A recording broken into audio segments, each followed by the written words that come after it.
I used to believe in fairy tales, even the messy ones. When I met Raphael, he was quiet, brilliant, and lost. A foreign student in my graduate cohort, all angles and broken English, carrying the weight of a life he rarely spoke about. He said he was studying engineering, but every time he talked about home, his eyes would glaze like it was a place he wasn't welcome. I fell hard, because he needed me. And I'd spent most of my life being needed, never chosen. We dated for 7 months before he proposed. Everyone warned me, "Are you sure? What if he's using you for a green card?" I laughed it off. He's not like that. I paid the wedding fees, sponsored the paperwork, defended him when people judged. He said, "You saved my life." But the day that card arrived in the mail, he packed his bags and disappeared. No goodbye, no note, not even a text. I came home, from work to an empty closet, my name still on the lease, and silence echoing through every corner of our apartment. He left behind a single envelope, the green card approval, signed and sealed, as if to say, "Thanks, goodbye." I searched for days, called hospitals, messaged every mutual friend. Then, a week later, I saw it. His social media, a new account, a new girlfriend, a wedding photo in Miami with the caption, "Finally found home." My heart didn't just break, it stopped. Because I had paid for that visa. I had fought the interviews, lied to immigration officers about the depth of our love. And now he stood there, smiling with someone else, while I became a ghost in my own story. He didn't just leave me. He used me. Legally. Strategically. And I let him. I spiraled for months. I stopped answering calls. Quit my job. Couldn't eat. Couldn't breathe without thinking about how easily I had been erased. I opened immigration. Letters alone. Terrified I'd be charged with fraud. I wasn't, legally. But emotionally, I had perjured my soul. Every photo of us was a lie. Every memory tasted like metal.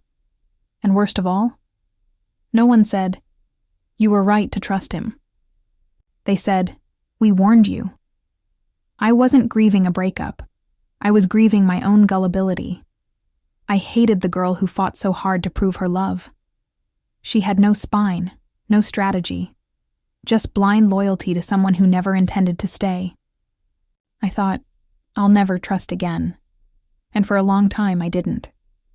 Until the day I collapsed on a subway platform, body hollow from stress and dehydration. I woke up in a hospital. And that's where everything changed. At first, I thought I was dreaming. The date on the hospital chart read June 14th. My heart stuttered. That was nearly 2 years before Raphael ever proposed. Before he told me he loved how safe I made him feel. I checked my phone, the messages, the calendar. The world hadn't changed, but my timeline had reset. Somehow I had been given a second chance. Not a dream, a redo. And this time, I wouldn't waste it proving I was worthy of someone else's citizenship. I wouldn't fall for poetry and desperation wrapped in immigration forms. I would play it smarter, quietly, powerfully. I wasn't here to warn Raphael. I was here to outgrow him before he ever saw me as a stepping stone. He thought I was the easy target in the first life. This time, I'd be the one holding the pen when he tried to write me off. I still met him. Fate has a cruel sense of irony. He was just as lost, just as charming, the same quiet accent, the same hollow eyes behind compliments. But I was different. I didn't fall. I smiled, nodded, and took notes. I watched how he asked invasive questions about my visa status, my job security, my apartment lease. How he lingered on the phrase, "You'd make someone a great wife." He didn't mean it romantically. He meant it strategically. And I played along. I let him think he had me again. Because I wanted to see how far he'd go, what stories he'd spin, what lies he'd recycle. But behind the scenes, I was documenting everything. Every text, every casual suggestion, every plan to maybe move in together soon. I wasn't building a relationship. I was building a case. Not for court, for myself. Instead of spending my savings on dinners and lawyer fees for his paperwork, I spent it on myself. I enrolled in a tech accelerator program, pitched a fintech app I had sketched years ago and forgotten. It helped women track emotional labor in relationships. Time spent, money given, silence held. The irony wasn't lost on me. I called it give back. It gained traction fast. Investors loved the concept. Emotional equity, I called it. Raphael asked if I needed help. I said no. He tried to compliment my drive. I let him. But I didn't let him in. Because this time, I wasn't the emotional foundation he would build his visa on. I was the architect of my own exit plan. He didn't know he was already losing me. Because this time, I was never his to win. He tried to propose again. Same way, same speech. You make me feel safe. I nearly laughed. Why me? I asked, softly. He smiled. Because you're the kind of woman who stays. And that was the moment I knew he hadn't changed one bit. He still saw me as soft ground to plant his roots into. Still saw citizenship as love. Still saw my kindness as a visa. But I smiled. Let me think about it. He grinned like a man who thought he had just secured a future. And I excused myself, to the bathroom, opened my encrypted folder, and saved his proposal message to the top of the stack. The game hadn't changed, but I had rewritten the rules. I let him think the wedding was coming. I let him start preparing documents. I let him borrow time he thought I was handing him. But I never signed a thing. And when the deadline came, I ghosted him, not in anger, but in elegant silence. I moved out, changed my number, cleared my social accounts. By the time he realized I wasn't replying, I was in another city, signing term sheets for give back with a venture capital firm that didn't care who I used to be. They saw what I had built.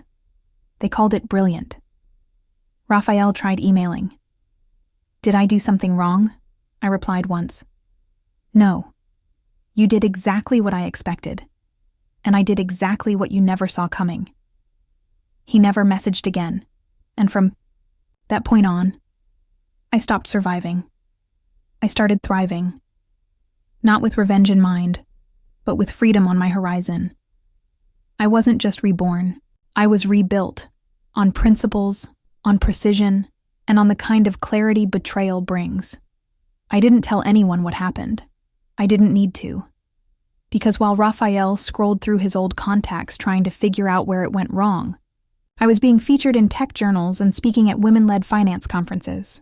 The girl who once held a marriage certificate like proof she mattered now held $1 billion valuation and an audience of women who finally believed in themselves. The first year was quiet. I lived in a co-working space with bad coffee and too many dreams, coding at midnight and pitching during lunch breaks. I didn't care about sleep. I cared about building something no one could steal. Give back grew faster than I did. Articles called it the emotional economy breakthrough. Users shared their data like war stories. I cooked 1,000 meals this year and got one thank you. I paid rent 6 times while he called it our apartment. The app tracked time, labor, silence, everything women were never paid for. And for every downloaded chart, for every woman who finally saw her own worth in numbers, I remembered the version of me who once paid for a man's visa with hope. I wasn't just healing. I was creating a tool to make sure no woman ever mistook. Being used for being loved again. By year 2, Give Back hit 8 figures. I was invited to summits, women in tech panels, financial empowerment galas. The girl who once cried over a forged marriage now stood in glass towers overlooking cities. She used to beg rent extensions in I hired a team. I launched partnerships. I bought my first penthouse apartment, paid in full. My therapist asked me once, "Do you think you're doing all this to prove something to him?" I smiled. No, I'm doing it to prove something, to the version of me who thought he was the best I'd ever get. That girl deserved a love story too, so I gave her one, with success, with self-respect, and with a silence that didn't mean pain anymore. It meant peace. Then, one afternoon, it happened. I was giving a keynote at a women's investment summit in Miami, the same city where he'd married his true love. I walked off stage, applause still echoing, and saw him, Raphael, standing near the exit, thinner, unshaven, still handsome in that fading, desperate way. Our eyes met. He smiled, hesitant. "I wasn't sure you'd remember me." I tilted my head. "How could I forget?"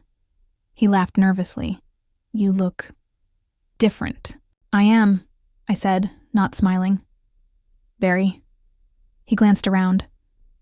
"I saw the article about your company. Congratulations." I nodded. "What brings you here?" He hesitated. "Divorce. Job fell through. Visa's expiring. I thought maybe..." He didn't finish. He didn't have to. He thought I was still the safe one. Still the solution. Still his. I didn't raise my voice. I didn't humiliate him. I gave him exactly what he gave me. Silence dressed as kindness. "I'm glad you're okay," I said softly. "But I don't think I'm the right person for this conversation." He blinked. "Wait, you're serious?" I looked down at my watch. "I've got a meeting. Good luck, Raphael." His mouth fell open as I walked away. He called after me. "You're different now." I paused, turned slightly, and said, "I had to be. You taught me what happens to women who stay soft for the wrong people."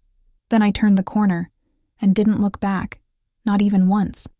I didn't tell anyone I saw him. Not my team. Not the press. I didn't need the PR moment. I had nothing left to prove. The younger me would have blogged it, framed it, turned it into a viral monologue. But the woman I'd become? She had too many meetings, too many deals, too many lives to change. One man's regret wasn't newsworthy anymore. My growth was. I returned to New York and finished final negotiations for our Series C funding.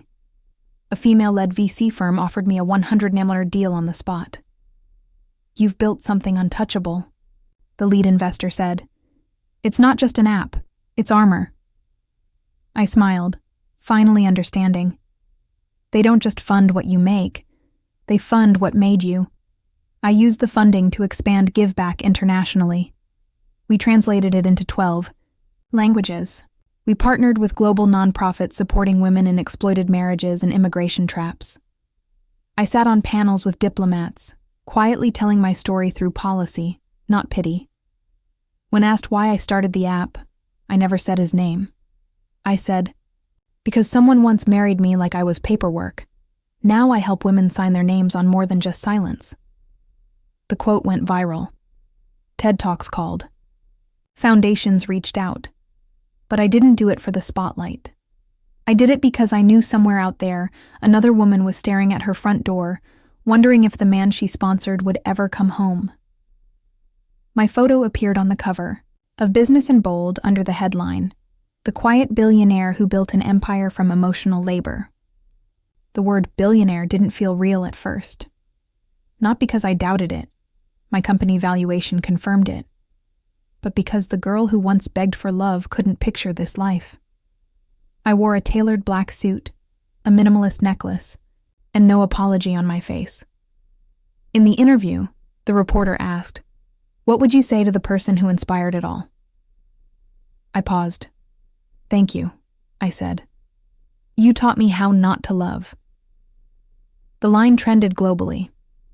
Not because it was cruel, but because it was true. I didn't need to curse Raphael. I didn't even need to name him. I had transcended the need for recognition. I wasn't his ex-wife. I was a woman who made pain pay rent, and then bought the building it sat in. He messaged again, a burner email this time. "You've really made it. I never forgot you." I was stupid. I stared at the words. A few years ago I would have shaken, maybe even cried. But now, it read like background noise. I didn't reply. I archived the message, not to ignore it, but to remind myself, this is what it looks like when ghosts knock on locked doors. That night I spoke at Columbia University, his dream school, a guest lecture on startup ethics. I stood in front of a class filled with young founders and said, "Protect your equity, protect your name, and don't ever let love be the excuse you use to lower your standards." The applause wasn't wild, it was reverent. Because they could see, I didn't win by playing loud. I won by learning the power of quiet boundaries. One of my board members, a woman twice my age and 10 times my sharpness, told me, "You're no longer rebuilding, you're designing." And that hit me. I wasn't reacting anymore. I was creating. On my terms, in my language, with my values. I no longer worked late to prove something. I worked when inspired. I no longer checked my phone hoping for validation. I checked it to confirm progress. I traveled not to escape, but to expand. My past didn't own me. It built me. Raphael had once seen me as a visa. Now I was the country. One with borders. One with rules. One with gates he would never have the key to again. At our international summit in Paris, I launched Give Back Global, a non-profit arm dedicated to women trapped in coercive migration-based marriages. The crowd stood in a standing ovation before I even finished. Cameras flashed, partners pledged. And in that moment, I saw it clearly. This was bigger than me, bigger than revenge, bigger than one heartbreak. I had taken the pain of being used and turned it into an institution built on empowerment. And Raphael? He became a footnote, a whisper at the edge of my legacy. Not even an origin point, just a detour I never returned to. Someone once asked if I believed in karma. I said, no. I believe in evidence. And the evidence was this: I had made it. Not by stepping over him, but by stepping out of the shadow he left. He had used me to stay in the country, and I had used the betrayal to rewrite my citizenship in a world he would never belong to. One of grace, one of growth, one where I longer had to explain myself to people who couldn't recognize my worth until it became market value. That was the real transformation. Not the money, not the press, but the peace of no longer needing closure. The begging didn't stop. It just got louder. One day, my assistant forwarded me a message from a Raphael F. asking to schedule a meeting to apologize in person. Attached was a news article. His company had folded, his marriage had ended, and his visa was under review. The man who once vanished without explanation was now trying to resurface as if we had unfinished business. But he was wrong. I didn't owe him closure. I owed myself peace. Still, I accepted the meeting. Not for him, but for me.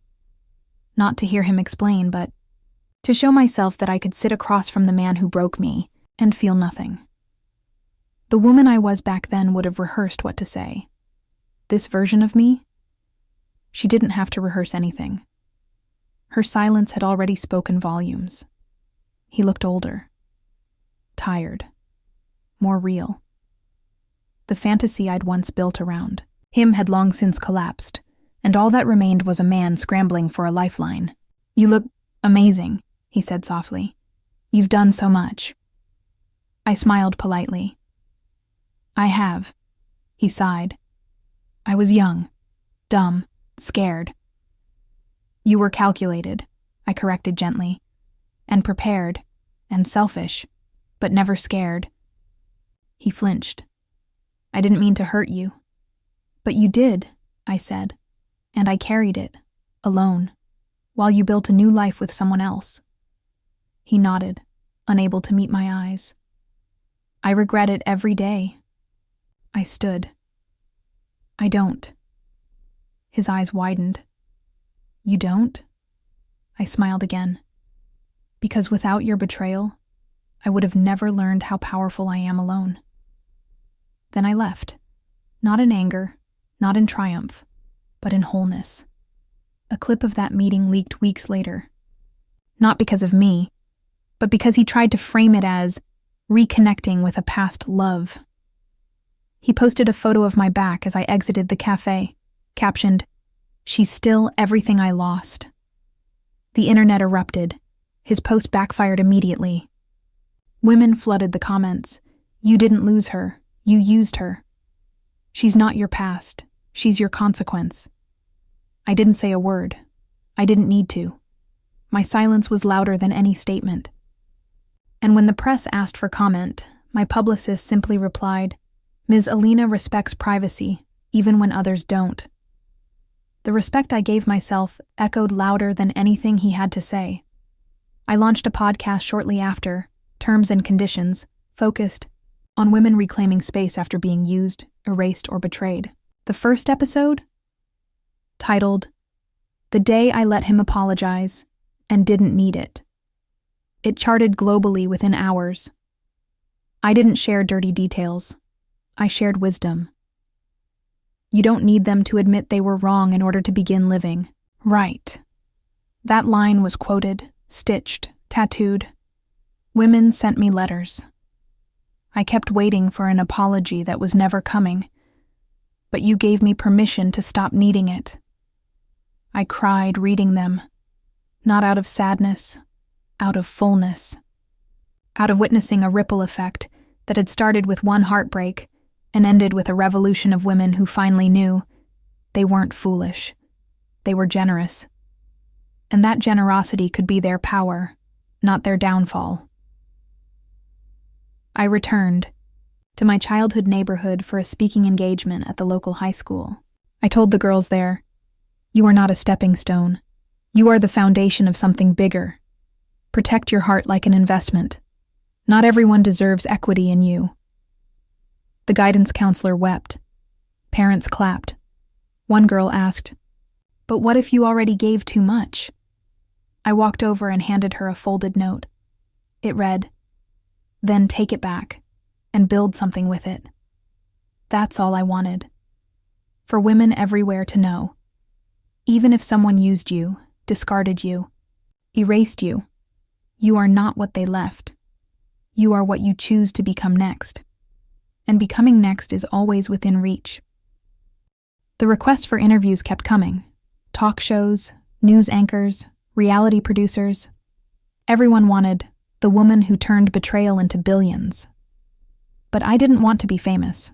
I wanted to be useful. So I agreed to only one, a global summit on female founders, broadcast in 47 countries. My keynote was simple, no slides, no flashy intro. I stood in a tailored white suit and looked into the crowd. Once, I was married by a man who didn't love me. He needed me, and I gave him everything, because I thought love meant sacrifice. I paused, letting the silence land. Now, I only give to people who see me as more than a shortcut. I'm not bitter. I'm rebuilt. Stronger. Sharper. And this, I gestured, to the room. This is what happens when women stop asking for permission to start over. The crowd didn't clap. They stood, because they knew. I wasn't performing. I was proof. After the speech, I walked through a hallway lined with posters of other icons, tech giants, activists, visionaries. My face had joined theirs. But I didn't feel pride. I felt calm, peace, the kind you only get when the ghosts no longer follow you into new rooms. A young woman stopped me in the hall, shaking. He used me, took my savings, vanished. and for years I thought I was stupid. I touched her shoulder. You weren't stupid. You were sincere. That's not weakness. It's power. You just gave it to the wrong person. Now take it back. She burst into tears. And that moment, that one human moment, meant more than all the magazine covers. Because I saw myself in her. And I knew. She would rise. And when she did, it wouldn't be because she hurt him back. It would be because she finally chose herself.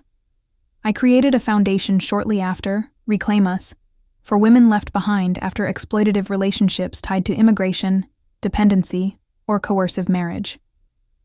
We funded legal aid, mental health, support, startup grants. I didn't name it after me. I named it after the women who never got to speak. Women who stayed quiet to keep someone else safe. Women who disappeared into the cracks of systems that never protected them. I visited shelters anonymously. I gave talks under pseudonyms. Because it wasn't about spotlight, it was about legacy. And mine didn't need Raphael's name to shine. It needed 100 others, every woman who rose because she saw me rise. Raphael emailed again. One sentence. I'm sorry. I was a coward. I didn't reply. I forwarded it to my legal team, then archived it. That's what you do with trash. You remove it from your living space. He wasn't my unfinished story. He was a bad prologue to a book that became a global movement. People often ask, how? Do you know you've healed? I tell them. When you don't flinch when their name shows up. When you don't wish them pain. When you just wish them distance. I never wished Raphael suffering. I wished him a mirror. One he couldn't look away from, because nothing punishes a manipulator like watching the person they underestimated live without them and shine. One evening, I was invited to light the first torch at a women's leadership parade in my home city. As I walked up the platform, draped in gold, I saw a familiar face in the crowd. Raphael, among thousands, faded, forgettable. He looked right at me, but I looked past him. Because in that moment, I wasn't his ex. I wasn't his visa. I wasn't even his mistake.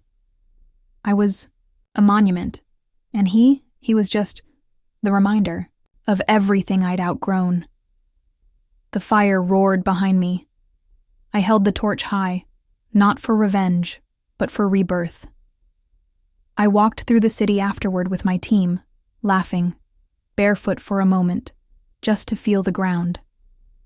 Not because I was trying to stay humble, but because I was finally grounded.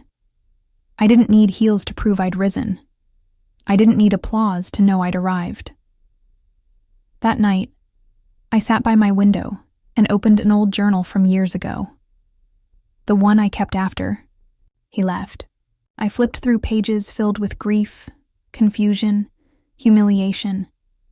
I didn't cry. I didn't even smile. I just whispered, "Thank you," and closed the cover. Because those pages, written in heartbreak, had become my blueprint. And now, I was living the footnotes he never expected I'd reach. A few months later, I received a request to be profiled in a documentary series called The Unwritten Women, stories of those who had been betrayed, silenced, then rebuilt themselves into icons. I agreed on one condition: Raphael's name would not be mentioned. "This isn't about who hurt me," I said. "It's about who I became." The director nodded, stunned. "Most people want revenge." I replied, "Revenge requires you to keep looking back. I'm only interested in forward." That became the opening quote of the film. Millions watched. But I didn't care about the views. I cared that somewhere, a woman who thought she was broken finally saw herself as unfolding. The last time Raphael reached out, it was through a lawyer. He's struggling. He's asking if you'll vouch for him during his visa review. I read the message once, then deleted it. No fanfare, no speech. because what he needed was no longer mine to give. I used to wonder what I'd say if he ever came back. Would I scream? Would I ask why? But now, the answer was simple. Nothing. Because the most powerful closure is not needing them to know you've closed the door. It's locking it without a second thought, and building an empire on the other side. I married 2 years later. A quiet ceremony. No headlines. No diamonds the size of regret. Just a man who looked at me and said, "You are not what happened to you. You are what you decided to become after." He didn't complete me. I had done that already. He just joined the story where I was already whole. And for the first time in my life, love didn't feel like sacrifice. It felt like sunlight. Unforced, undoubted, free. Together, we co-founded an angel fund for women-owned startups. One of our first grantees, a girl from Queens whose boyfriend tried to use her to get a visa. She looked me in the eye during her pitch and said, "I'm here because I saw what you survived." I told her, "You're not here because I survived. You're here because you didn't stop when it hurt." And she cried, not from sadness, but from relief.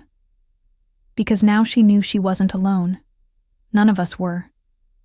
10 years to the day after, Raphael left me. GiveBack hit 1 billion users. We threw a celebration in Nairobi, surrounded by women from every continent. No champagne, no speeches, just quiet joy, impact, proof. And that night, as fireworks lit the sky, someone asked, "Do you ever think about him?" I said, "Not really. He was a chapter, but I'm the author now." And that was the truth. He married me for a green card. I married the future. And between the two of us, only one of us kept our word. Sometimes the world forgets women like me, the quiet ones, the kind ones, the ones who say yes when we should say no, but we remember ourselves. We always do. And when we come back, not for them, but for us, we don't just rise. We redefine what rising looks like. So if you're watching this, and someone used your heart as a ladder, let them fall. Quietly. And then, build. Brick by brick. Day by day. Until the only thing they recognize about you is that they no longer belong in your story. Because sometimes, the greatest revenge is never needing to look back.